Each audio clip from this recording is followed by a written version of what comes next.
Hi, I'm Barb and I'm a recovering addict. My story begins when, quite some time ago actually, when I was quite a bit younger, when I was about 4 years old. And that's when my story begins, when I can remember my father and the abuse starting then. And it continued on until I was about 7.5 years old when I found my father dead. Now, my mother was widowed at 28 years old with 5 children, and my mother was able to maintain a home for us. However, the abuse for me continued until I was 14 years old, and because after my father died, my mother sent me and 3 of my siblings off to foster care. I was a middle child, oldest daughter. And so when my mother came and got me and my sister from foster care, she had a new boyfriend, and he sat me on his lap and told me he was my new father, and I knew what that entailed. When I was in my mid-30s, I'm going to back up a bit. When I was about 18 or 19 years old, people were questioning, why doesn't Barb have a boyfriend? Like, why doesn't... And I grew up in a religious family, and one that I couldn't go to my mother and say, you know, I don't look at men like that. And I can't.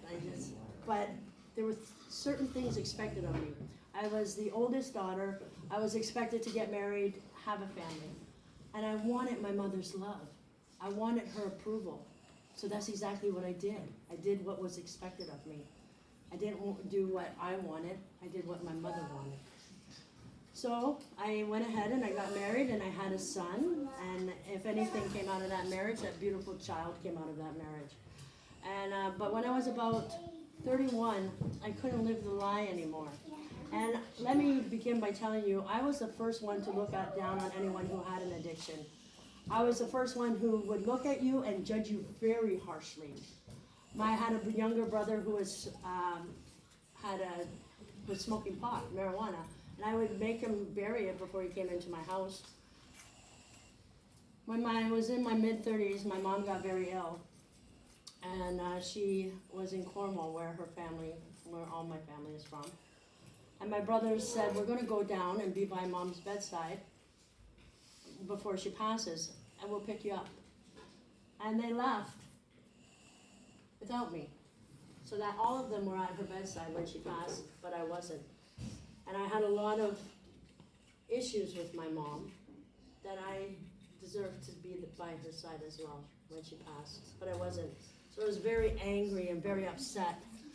And when I went down for her funeral, my mom's best friend of all her entire life said, you know what, Barb, your mom never approved of you. She never loved you. And that validated everything I had felt my entire life. Because it felt like there was 4 children, not 5. All my life, I felt like I was the outcast.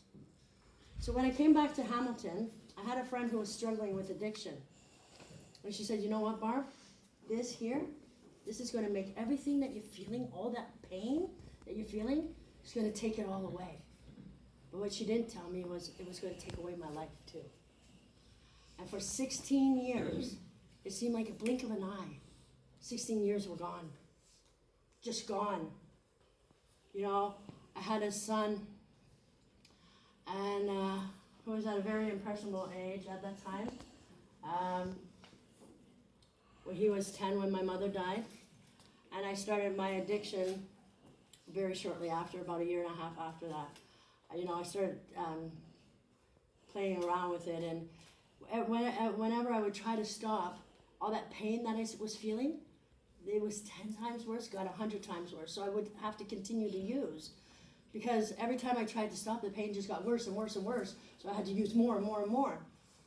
The first time I had experienced homelessness was around 2003. I was with my partner at the time, so I came out to my husband at the time and said, I can't be with you anymore because it's not who I am, and I need to leave. And I told my son, the way mommy likes women is the way that normally a man and woman like each other. And he said, you're still my mommy and I love you anyways. So he gave me the green light to go and live my life. When my son was about 13 years old, he decided that he wanted to go spend more time with Dad. And that broke my heart. It really broke my heart. And I was with this partner who was really, really violent and 5 foot tall. She was like stood up to here on me. But I wouldn't put my hands back on her. 5 years ago, she was murdered in Toronto. She was thrown 21 stories to her death.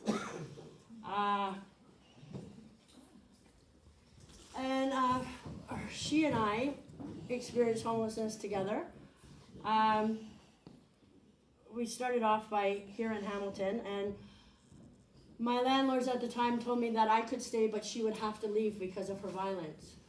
And I wasn't going to leave without her. I wasn't going to stay without her. So I left with her. And that's the codependency, because I was starting to use drugs, but she wasn't a drug addict. And that worked for her because she didn't want me near my family, and nor did I want to go near my family when I was using. I didn't want them to know. They still didn't know I was an addict at that time. I hid it very well. So I ended up in a shelter here in Hamilton, and it is very dehumanizing. It is very dehumanizing. And then, you know, that experience was so bad that, you know, we ended up getting some money from her grandparents, and we would stay a night in a hotel here, a night in a hotel there, and then couch surfing on friends' couches. And then we ended up at a shelter in Toronto for 1 month. And that was horrible, on Danforth Street. And I found my way back to Hamilton because my son wanted me back, and I left her. And my son wanted me back, and so I stayed at my ex-husband's house because I knew he still loved me, and I could stay there for free, sleep on his couch, use his home for a drug den. He was not an addict, but I could use him. And I did. And I did it for years. Until he had enough of me. And he asked for a divorce. We weren't yet divorced. And he asked for a divorce, and I signed the divorce papers, and I didn't want nothing from him.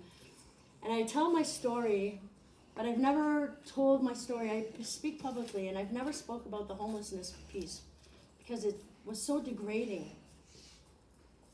And this is the first time I'm actually speaking about it tonight. I say I went to treatment at the beginning of 2008 because my son said to me, you know what, when I told my family I had an addiction, I was about 130 pounds. My cheeks were sunk in, all my top teeth were chipped out of my mouth. And my son said to me, you know what, Mom? You're already dead, your grave is already dug, we're just waiting for you to fall in.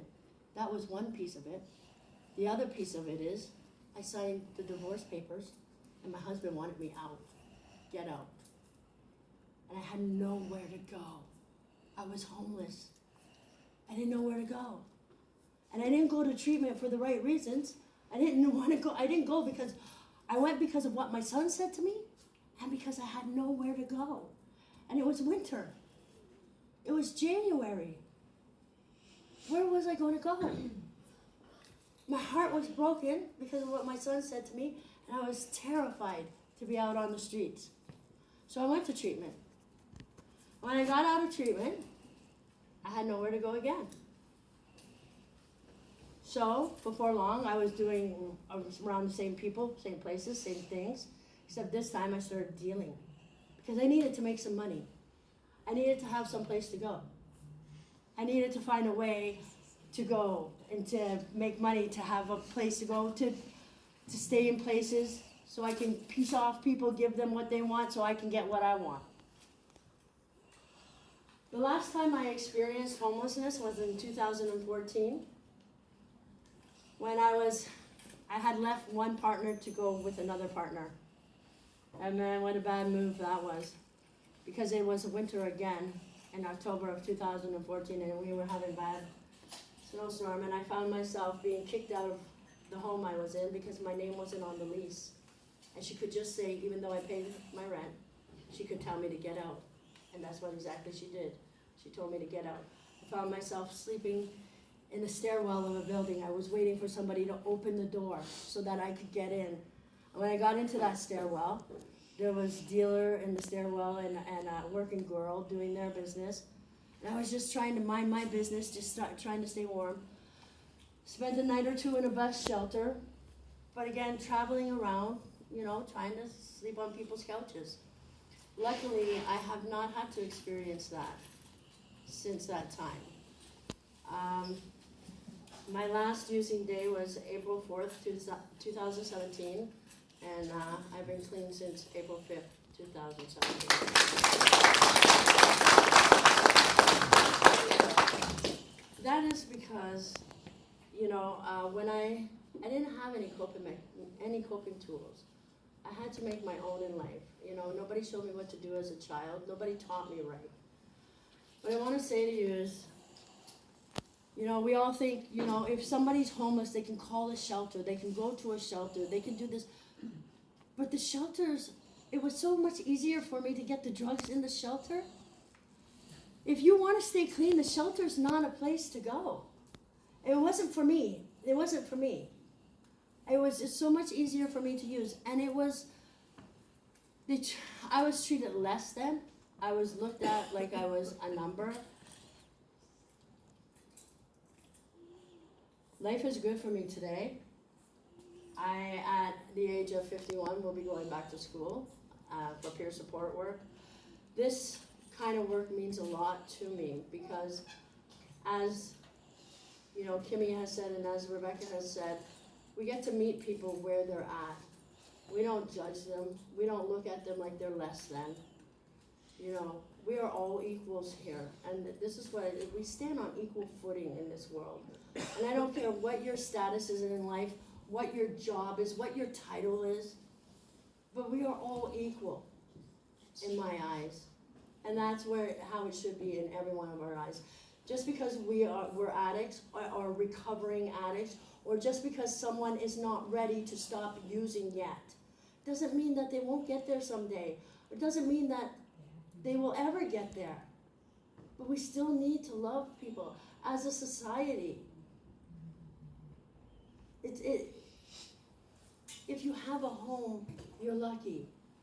I know that my rent costs me 75% of what I make. So I'm living below the poverty line. And I'm just able to maintain. And I know that these set of keys that I have are one of the most precious things that I own because I've been without them. Thank you for listening to me.